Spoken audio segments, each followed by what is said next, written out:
Okay sir, ఇప్పుడు okay, clarity ఉంది sir. మీకు డాక్టర్ విజయబాబు గారికి పెద్దలందరికీ కూడా నమస్కారం. ముందుగా ఇన్స్పైట్ ఆఫ్ ఆల్ ఈ హల్లాగుల్లా, తర్వాత కాన్స్పిరసీ థియరీలు, కోర్టులకు వెళ్తాలు, గొడవలు చేయటాలు ఇవన్నీ పక్కన పెట్టేస్తే భారతదేశంలో ఎలక్షన్స్ ఫ్రీ అండ్ ఫెయిర్గా, చక్కగా, పీస్ఫుల్గా జరగగలవు, జరుగుతాయి, జరుగుతున్నాయి. ఈసారి మళ్ళీ ఇంకొక ఉదాహరణ మన ప్రభుత్వాలు చేపట్టగలిగింది. కాబట్టి we are a very thriving democracy. దాంట్లో ఎవరికి ఎలాంటి అనుమానాలు ఉండాల్సిన అవసరం లేదు. ఇప్పుడు ఈ పర్టికులర్ ఎలక్షన్స్ రిజల్ట్స్లోకి వస్తే వెస్ట్ బెంగాల్ ఇప్పుడు మాట్లాడారు సాయి గారు. ఏమైంది వెస్ట్ బెంగాల్లో? అయిన దానికి కాని దానికి విపరీతమైన హార్డ్లైనర్గా, హార్ష్గా మాట్లాడటం దీదీకి ఒక లక్షణంగా మారింది. దానికి క్వైట్ ఆపోజిట్గా మీరు ఇప్పుడు ప్లే చేసినటువంటి బయట నరేంద్ర మోడీ గారు, ఆనరబుల్ ప్రైమ్ మినిస్టర్ గారు, వీళ్ళిద్దరిని చూస్తే మనకి ఏమర్థమవుతుందంటే గ్రేట్ లీడర్షిప్ అనేది హ్యూమిలిటీతో పాటు వస్తుంది. హ్యూమిలిటీ ఉండాలి. గెలవటం, ఓడిపోవటం అనేది కాదు. అక్కడ గెలిచినా ఓడిపోయినా కానీ హ్యూమిలిటీని ప్రదర్శించగలిగినటువంటి నైపుణ్యం, ఆ మనసు ఉంటేనే వాళ్ళు గ్రేట్ లీడర్స్గా ఇవాల్వ్ కాగలరు. మనం ఎక్కడో ఉన్నాం, ఆంధ్రప్రదేశ్లో ఉన్నాం. వెస్ట్ బెంగాల్ ఏ వార్త చూసినా, ఎప్పుడు చూసినా, ఎలాంటి సందర్భమైనా సరే దీదీ గారు అన్రీజనబుల్లీ హార్ష్గా, హార్డ్ లైనర్గా కనిపిస్తుంది. మరి ముఖ్యంగా అదేమన్నా దేశ భద్రతకి, దేశానికి సంబంధించిన పౌరులందరికీ, లేదా దేశంలో ఉన్న మెజారిటీ హిందువులకి పనికొచ్చే అంశాలంటే కాదు. They are quite opposite. అంటే ఎక్కడికి వెళ్తుందామే? ఇది అర్థం చేసుకోవడానికి కొంత టైం పెట్టుండొచ్చు.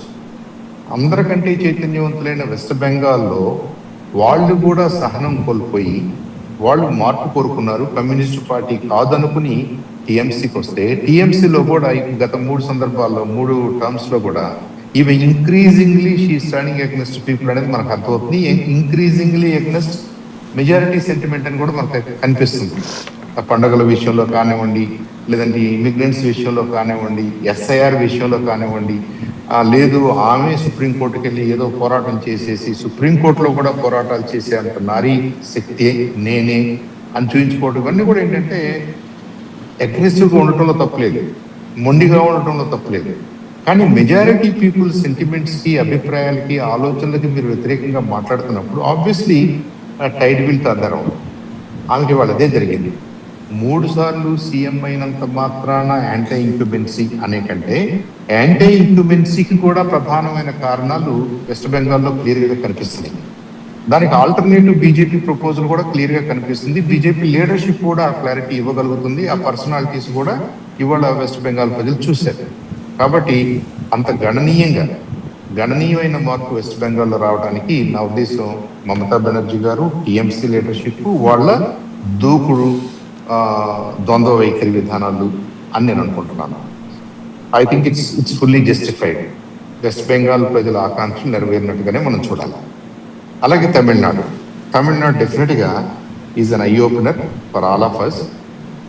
ఎందుకు ఐ ఓపెనర్ అంటే, మొదటి నుంచి కూడా ద్రవిడ మూవ్మెంట్ అని మాట్లాడుతూ, మేము ద్రవిడులము, ద్రవిడ రాజకీయాలు అని మాట్లాడుతూ డిఎంకే కానివ్వండి, ఏఐడిఎంకే కానివ్వండి, నేషనల్ పార్టీస్ అండదండలతోటి ఒకసారి మీరు ఒకసారి మేము అన్నట్టుగా చేసుకుంటూ వచ్చింది. ఇన్ ద ప్రాసెస్ నేషనల్ పార్టీసే దెబ్బతినే. అక్కడ ఇప్పుడు ఈ అవకాశాన్ని విజయ్ గారు అందిపుచ్చుకున్నారని మనం అనుకోవాలి. ఇక్కడ డిఎంకే ఒక రకంగా మెజారిటీ పాపులేషన్ సెంటిమెంట్స్ని దెబ్బకొడుతుంది. రాబోతున్న నెక్స్ట్ లీడర్ డిఎంకే నుంచి అనుకున్నటువంటి స్టాలిన్ గారి అబ్బాయి హిందూ ధర్మాన్ని వైరస్తో పోల్చాడు. కాబట్టి ఎంత ద్రవిడియన్స్ అనుకున్నా, ఎంత ఏమనుకున్నా కానీ భారతదేశం నలుమూలలో ఉన్న ప్రజానీకంలో ఎక్కడో ఒక చోట ఆ హిందూ భావన అనేది ఉండకపోదు కదా. వాళ్ళందరూ కూడా ఐ థింక్ ఈ 5 సంవత్సరాల్లో వాడినటువంటి పరుష పదజాలం కరుణానిధి గారి టైంలో కానివ్వండి, అంతకు ముందు కానివ్వండి, ఎవరు వాడలేదు. వాళ్ళు వాడారు. ఎలా వాడారు? అప్పర్ క్యాస్ట్లు, లోవర్ క్యాస్ట్లు, ఈ ఒకళ్ళనొకళ్ళు అణుచుకోవటం, ఈ అణగారిన వర్గాలను పైకి తీసుకురావటం, ఇలాంటి మాటలు మాట్లాడారే కానీ మీరు అవుట్ రైట్గా హిందూ ధర్మాన్ని గురించి మాట్లాడటం, టెంపుల్స్ గురించి మాట్లాడటం, దీన్ని వైరస్తో పోల్చడం ఎవరు చేయలేదు, టు మై నాలెడ్జ్. కాబట్టి అక్కడ కూడా I think change was inevitable. ఈ చేంజ్ ని ఎవరు అందిపుచ్చుకున్నారన్నప్పుడు ఏఐడిఎంకేకి డిఎంకే కాదు అనుకున్నప్పుడు ఐ థింక్ టీవీకే ఒక మంచి ఆల్టర్నేటివ్ గా కనపడింది. ఆయన తమిళ ఎజెండాతో రావచ్చేమో కానీ డిఎంకే ఏఐడిఎంకే లాంటి ద్రవిడియన్ హార్డ్ లైనర్ గా ఆయన కనపడలేదు, యాంటీ నేషనలిస్ట్ గా ఏమీ కనపడలేదు. ఆయన ఎక్కడ కూడా కాంట్రవర్సీస్ లేకుండా తనంతట తను ఈ మార్పు కోరుకుంటున్న వాళ్ళకి మాత్రం ఒక లీడర్షిప్ ని ఇవ్వగలను అనే కాన్ఫిడెన్స్ ఇవ్వగలిగాడు. I think it's a notable win. Vijay గారి ఎలక్షన్ డెఫినెట్ గా మనందరం కూడా అర్థం చేసుకుని స్టడీ చేయాల్సినటువంటి ఒక కేస్ స్టడీగా మనం తీసుకోవడానికి అవకాశం ఉంది. ఇక కేరళ అన్నారు ఎల్డిఎఫ్ కాదంటే యూడిఎఫ్. ఎల్డిఎఫ్ 2 times అయిపోయింది, వాళ్ళకున్న ప్రాబ్లమ్స్ వాళ్ళకున్నాయి, కరప్షన్ ఛార్జెస్ ఎల్డిఎఫ్ ను కూడా తాకినాయి, సీఎం గారి కుటుంబాన్నే తాకినాయి. కాబట్టి కేరళలో ఉన్న ఓటర్స్ కూడా చాలా చైతన్యవంతులు, యూడిఎఫ్ అవకాశం ఇవ్వాలనుకున్నారు, ఇచ్చారు. That's also fine, expected. Assam is also expected. అస్సాంలో కూడా మంచిగానే జరుగుతుంది కాబట్టి 2 times అయిపోయినప్పటికీ 3rd time కూడా హ్యాట్రిక్ సాధించగలిగింది బీజేపీ, ఎన్డీఏ కూటమి. Puducherry as expected.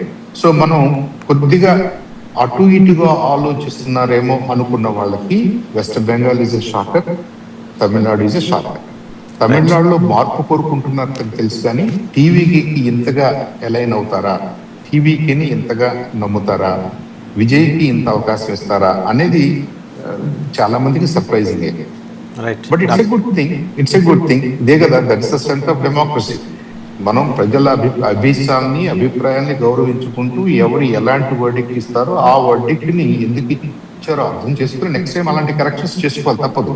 అన్ని పార్టీలు చేసుకోవాలి, including NDA partners, including other parties.